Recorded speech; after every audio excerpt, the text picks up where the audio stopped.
Hello, this is Brian again. Welcome to the next video. So, this is the way I came when I came from the parking area. Now, I'm going to take this fork here and take it down through the bottom of the canyon. Ooh, cool and shady over here. Let's see. I'm going to go along this beautiful little thicket area of arroyo willow. There's some water over here too.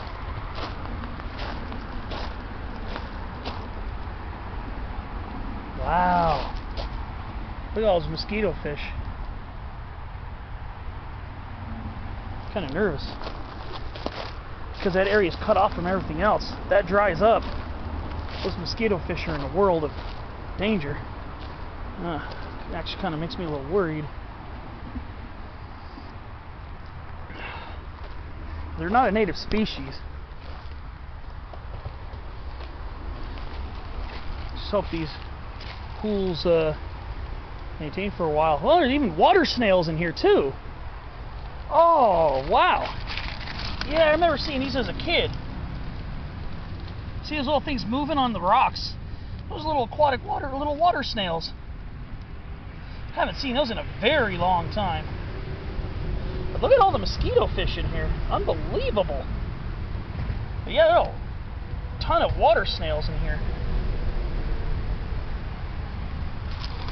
Really, really cool. Really like that. Like I said, I'm a little nervous. Good morning, Mr. Fence Lizard. Wow, that was pretty neat. Wow, that's pretty cool. A little nervous because that area's going to dry out. Really not a lot of water left over here.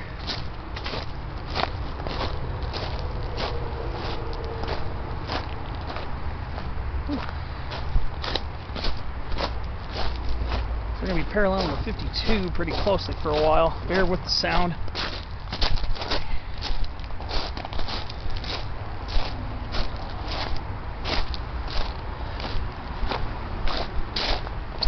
The poison oak gets really close to the trail over here. Oh boy.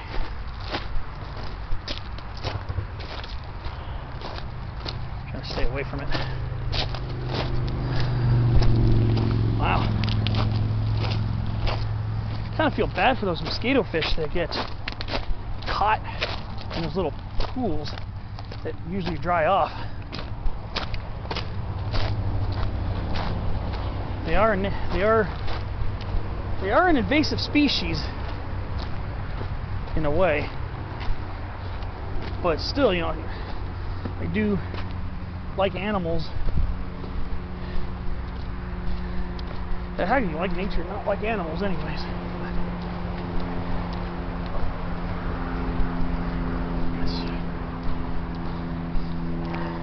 Hopefully that pond, well, actually more of a puddle, will stick around for a while.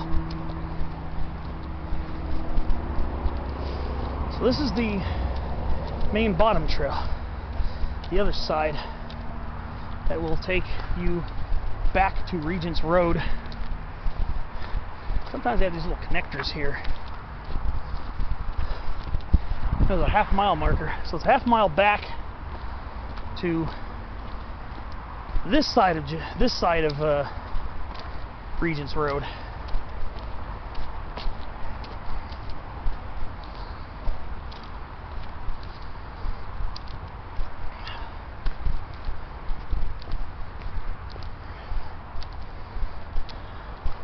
Quite balmy today. It's not hot, but it is humid. Weather forecasters definitely let us know that despite the slightly below average temperatures, that there's going to be a mugginess in the air. And you can tell the evidence from these mid-level clouds here. Appear to be altocumulus clouds. Usually you see these in the summer coming up from the Gulf of Mexico over the mountains and deserts. Sometimes you'll get big cumulus congestus clouds and cumulonimbus clouds that produce monsoonal showers and thunderstorms under the cumulonimbus clouds. But these appear to be altocumulus, which are mid-level clouds. Altocumulus meaning high heap in Latin. Cumulus clouds are heap shape or puffy, like big heaps of cotton. So that's what cumulus comes from, a heap in Latin, cumulus. So the cumulus clouds look like heaps of cotton in the sky. Well, altocumulus clouds are higher than typical cumulus clouds, and that's why they're called altocumulus. They're usually above 7,000 feet in elevation, usually much higher than that. But they're below the Stratiform clouds. So you got the Stratiform clouds, which are stratus. Those are the marine layer clouds you see here in San Diego in the morning. Those are stratus clouds. They can either be at sea level, they can either be at ground level as fog, or a little bit above the ground as just overcast. And those are stratus clouds. Stratus comes from Latin for layer. They're a layer of low clouds. Stratus clouds are typically less than 6,000 feet above the ground, usually much lower. Then you got stratocumulus, which are closely related to stratus clouds. And a lot of times you'll see a lot of those when the marine layer gets really thick, and it's one of those where the clouds only break apart and you get some patchy clouds after the marine layer breaks up. Those usually turn into stratocumulus clouds.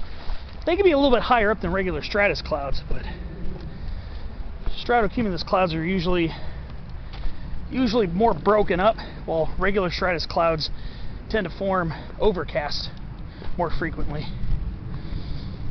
Both can produce drizzle. Stratocumulus can produce light showers. Altocumulus can produce light showers as well. It usually dries up before hitting the ground, especially here where there's a dry layer of air underneath. And then nimbostratus. Those are stratus clouds that produce rain. Nimbo for rain, and stratus for layer. So they're rain layer clouds. So stratocumulus, back to stratocumulus, they're a little bit puffier than regular stratus clouds. So they kind of walk the line between stratiform layer clouds and puffier cumulus clouds. That's why stratocumulus is the name. And then you got cirrostratus, which are layers of high, very high clouds, usually above 15,000 feet, and they're layered, and they're cirriform clouds, related to the cirrus, which are usually those big wispy clouds that sometimes are called mare's tails, because sometimes they look like horse tails. Those are those wispy clouds you usually see when we're talking about high clouds. But then there's also cirrocumulus, which are very high level clouds that sometimes are similar in shape and design to altocumulus, only they're even much higher up in the atmosphere, a lot of times above 20,000 feet.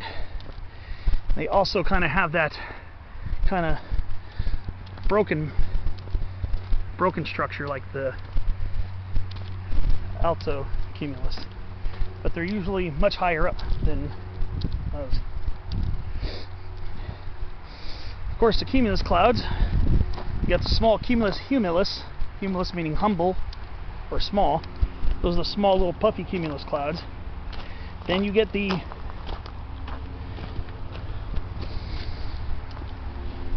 larger cumulus mediocris, which are the medium-sized cumulus clouds, ones that look like more like larger cotton balls in the sky with dark gray undersides. And then cumulus congestus, meaning heavy, congested.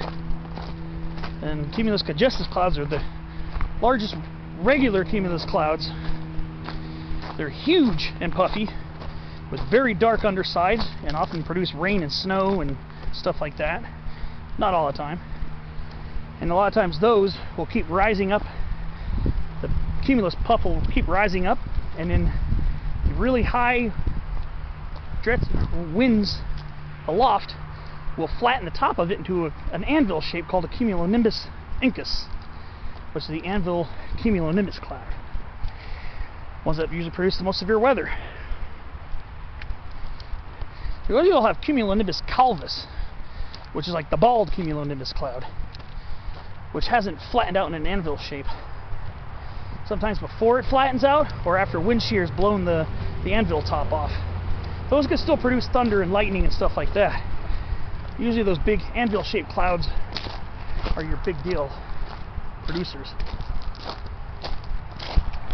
Okay, I knew there was a sugar sumac in this canyon. I remember it. Right here. Russo Vada. It's the only time I've ever seen a sugar sumac this close to the coast. I knew there was one in this canyon, and the last time I was here I couldn't find it. But here it is. There's a sugar sumac in this canyon. Russo Vada. Yeah. I knew we had it here. I just haven't been able to find it the last couple times I've been here. I know I saw it once, years ago. But yeah, so I know I'm kind of talking about weather and stuff like that. I remember when I was in my early teens, I was really interested in meteorology, so I picked up bought weather books and studied them. So there's one other thing that I do have an interest in. You know, I've talked about the weather a lot on my videos, but mostly from a standpoint of, oh, finally getting a break from the heat, or it's just been ridiculously too hot for me to go to the mountains. You hear all those little comments I make. Well, I do have a fairly fundamental knowledge of weather, and I do have an interest in weather and climate. So there's more to me than just plants and canyons and mountains. I like to study the weather, and if we actually had some interesting weather, then I would probably be showing it more. I did do one video back in February when I was still living in Orange County, when we had a hailstorm, had a hail and thunderstorm, seemingly almost out of the blue. I think down here in San Diego County, it was raining. It was raining pretty good, pretty well. It was a good rain down here. But up in Orange County, it was, I think San Diego County had a lot better rain than Orange County did. So I got the thunderstorm on video. Reported, I was inside, trying to get it through my window. So it's not the best video in the world, but wanted to document the thunderstorm. So I refer you to that video if you're interested in seeing that. Those are definitely cumulonimbus incus clouds. And usually when we get thunderstorms in the winter, the cloud bases are a lot lower than the cloud bases during the summer thunderstorms in our mountains. Cloud bases are quite high. That's why a lot of times when thunderheads blow over the mountains over here, a lot of times we won't get much of any rain and the clouds will dissipate, because while during the winter months the desert's in the rain shadow. In other words, storms come off the Pacific, get wrung out in the mountains, and everything's dry by the time it gets to the desert. Well, that's why we're not quite a desert here, because we get enough of that, usually get enough of that during the winter season. Now, and a lot of times these storms that come here during the winter are more organized and produce more regular rainfall. Maybe not as high rainfall rates, although that could happen too. But during the summer, we are in the rain shadow here on the coastal side, because storms form over the Gulf of California they get funneled up to the north-northwest, and they dump their rain on the desert and the mountains, and they're dry when they get over here.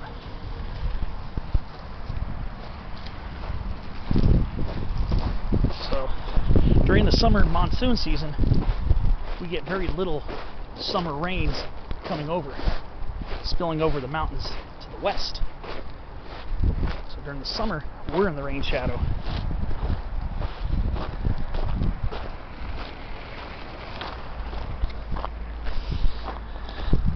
But usually the rains are more reliable in the winter.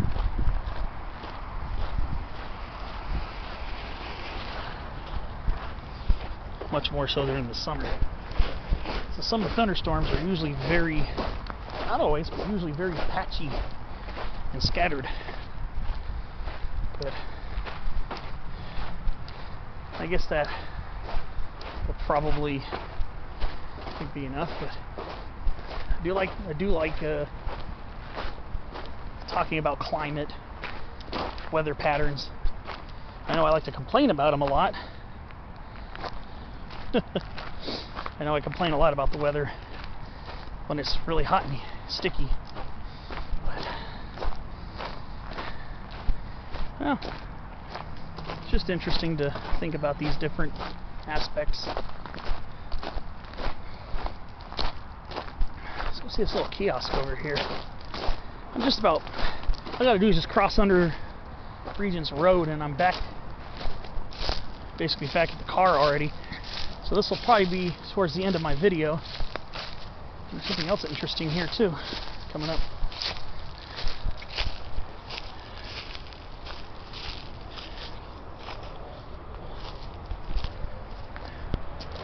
Marian bear.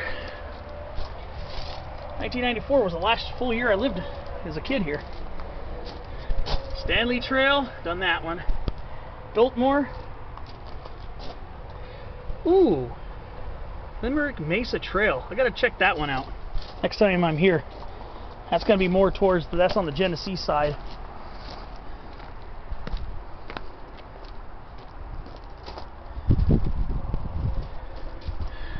There's San Clemente Canyon. So the West Regents Road parking lot is closed. So what I did is I parked here, hiked all the way here. Then I went up this trail here to about here. Then I went back this way. So Limerick Avenue, I gotta go to that one. I've been up on that mesa there. This is that ridge in East Canyon. We're pointing out all those scrub oaks and everything. I gotta do Cobb. I haven't gone up Cobb yet. So next time I think I'll go up the Genesee Avenue and start exploring those. Here's some of our wildlife here. It would be great to see a gray fox. The only time I've ever really seen a fox that was the one that ran in front of my car up in the Sierra Nevada in the pitch black of the night. My friend and I were driving back to the hotel in Porterville. We were staying. San Diego gopher snake. Yeah. San Diego alligator lizard, Algaria multicarinata webby. Speaking of wildlife, not good with my arachnids. Yep, rattlesnakes. I've seen those here. Never seen a coyote here. This is what I've been trying to find for the longest time. Well, right now, the taxon, in other words, the species that's here, I believe it's actually supposed to be Pseudocris hypochondriaca. The Baja chorus frog or Baja tree frog, but used to be known as Pseudocris regilla, or even used to be Hyla, Hyla. No. Oh, before the video cuts out, a little apple tree. Look at that, a little apple tree. It's got apples on it. This is cool. Somebody planted a little apple tree here, and it's doing really well. Oh, how beautiful is this? And it's got apples on it. Oh. Well, that's going to do it for my video. I hope you enjoyed watching it. Thanks for watching, and I will see you on my next adventure. Beautiful apple tree.